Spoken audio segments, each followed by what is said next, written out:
So I'm going to record this for a couple of people who are absent so that they can see these problems as well. So we're going to start with exercises 1 and 2. Find measure of angle 1 and 2. Tell which theorem you used in each case. So for number 1, you may notice that there are actually 2 different ways you can do this, but I would start by noticing that angle 1 and angle 1 and 87 are the same. And the reason I would say that is because angle 1 equal 87 degrees because they are alternate interior angles. Remember, alternate is opposite sides of the transversal, and in between the 2 parallel lines. And we know these are the parallel lines because they have little markings. So I would say something like angle 1 is equal to 87 degrees by alternate interior angles theorem. It can be as simple as that. And then for angle 2, I can actually figure this out either way. I can figure out that 1 plus 2 has to add up to 180 because they're a linear pair, or because we're practicing 3.2, we got a theorem about these 2 angles, and it's called the consecutive interior angles are supplementary. So if this plus 87 has to equal 180, then I can do angle 2 is equal to 93 degrees by the consecutive interior angles are supplementary. And that's enough for what you need to do on number 1 and number 2 in your case.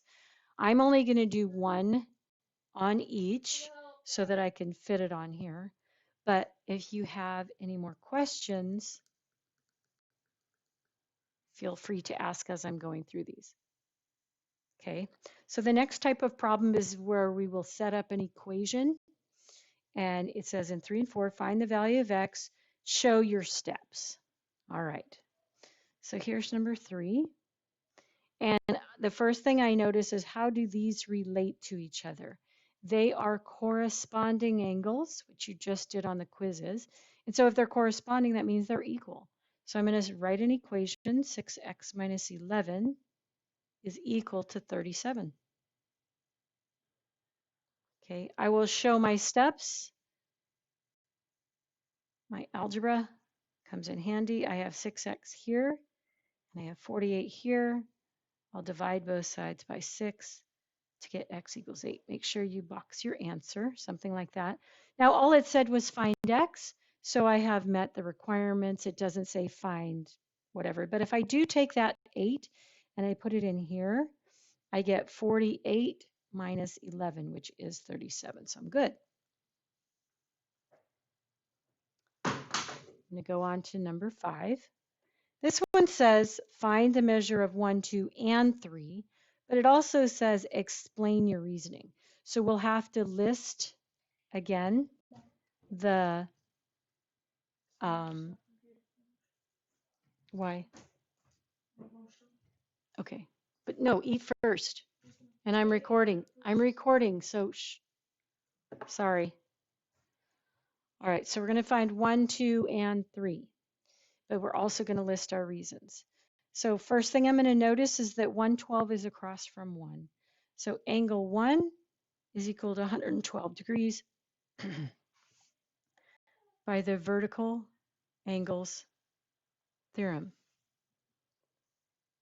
Ta-da! Now, the next thing I'm going to notice is that 1 and 3 are in the same place. That means they're corresponding. So angle 3 equals 112 degrees by the corresponding angles theorem.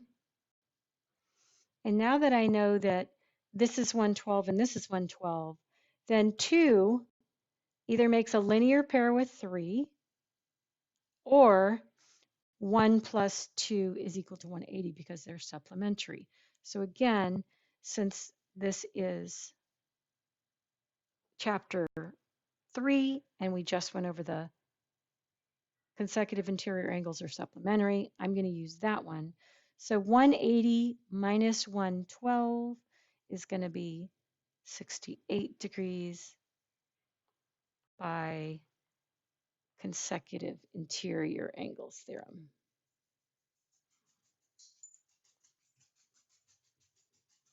That's 5, excuse me.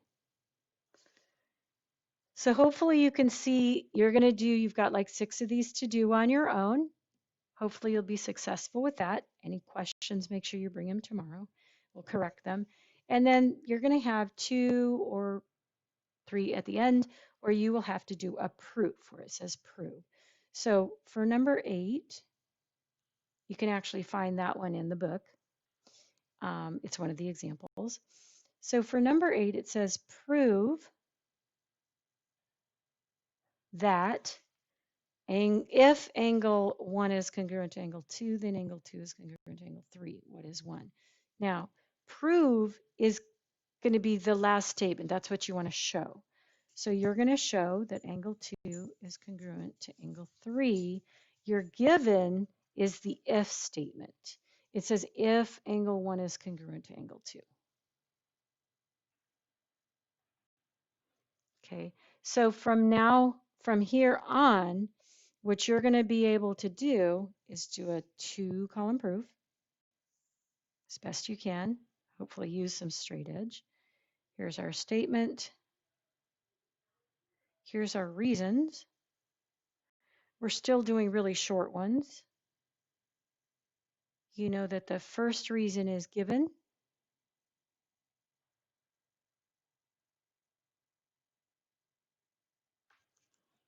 And then I'm just going to look at this. Going to look at this picture here.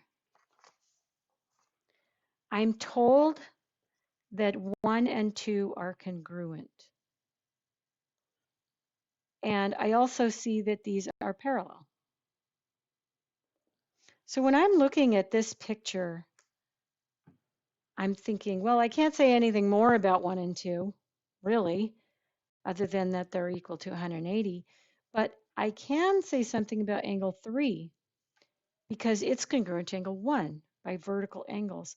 So I'm just going to go ahead and write that down because I notice it in the picture.